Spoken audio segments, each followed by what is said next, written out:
Well, how have you been going with these book week costumes? Is it the bane of your existence this week, or do you get a real kick out of seeing your little ones heading off to school donned in a costume of their favourite book? I was sharing a little earlier. My littlest nephew, 4 years old, dressed up as the Green Sheep from Where is the Green Sheep, a Mem Fox book. So cute this week. I'm lucky I didn't have to make the costume. But when it comes to book week and transforming books to other formats, a local girl has taken on the task of adapting a Mem Fox book to a bit of an action film. Hattie Archibald was raised in the Upper Hunter. She's gone on to direct short films and telly across the country and overseas, and she's with us now. Good morning, Hattie. Morning, Amelia. Thank you for having me. No, thanks for being here. I mean, Mem Fox is a huge name in the publishing world. When it comes to those classic kids' books like, Possum Magic, Where's the Green Sheep, how did you wrangle the rights to adapt her work? It's Wilfrid Gordon McDonald Partridge that you've adapted, is that right? It is. It's such a special book. I was very lucky to be brought onto the project by our producer Caleb Irwin, and he was able to. He just wrote to the publishers and asked for the rights to turn it into a short film when he was at the Australian Film, Television and Radio School studying producing. Wow. And do you have a connection to this as a young one? I think Possum Magic was probably my favourite, but yeah, does this one speak to you? Oh, they're just the most beautiful books. It does.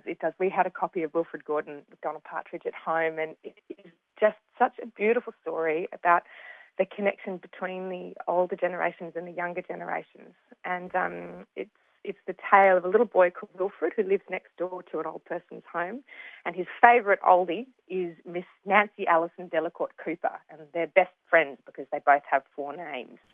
And Yes. Wilfrid always goes across and visits her, and one day he finds out that she has lost her memory, and so he sets out on a quest to find out how he can help Miss Nancy get her memory back. And I think it's a book that just appeals to so many people because there's so many people out there who have families who are experiencing memory loss and dementia and who are affected by that. And this is a beautiful story that looks at dementia, but from the perspective of a child. So it's really heartwarming and joyous, while also touching into the tender parts of that story.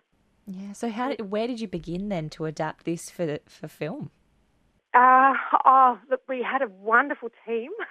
Filmmaking is definitely a team sport. Mm-hmm. And producer Caleb had assembled this incredible lineup of heads of department from across the master's cohort at the film school. So we had an incredible production designer, Roberto Manzini, who, the book was his Bible, and he took pages from the book, and to make Nancy's costume, for example, he did a watercolour illustration of the fabric, and then he printed that design onto some fabric and then hand sewed her costume so that it would look just like it did in the book. And that same passion for the book was across every department. So a cinematographer, an editor, a composer who did all the original music, Hamish Francis.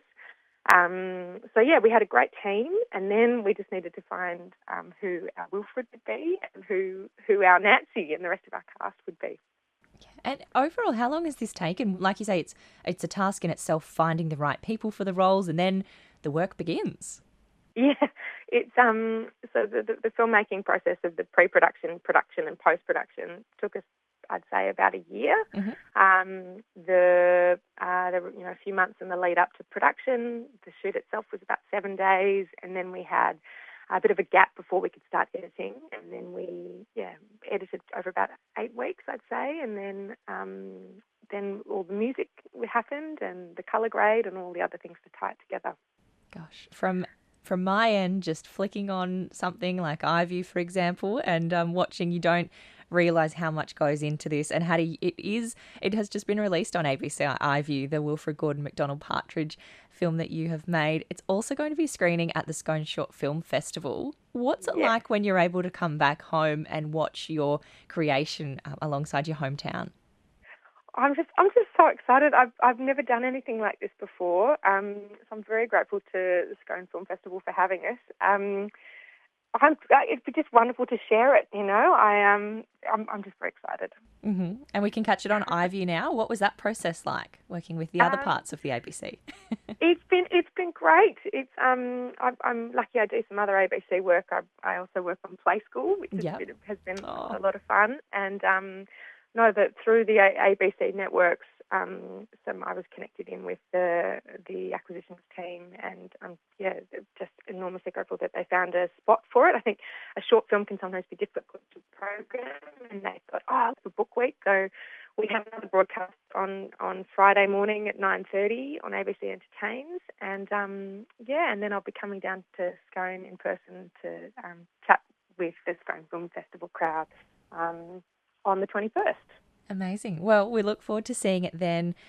If people can't wait, they can see your interpretation of Wilfrid Gordon McDonald Partridge on iView right now. But thank you so much for joining us this morning.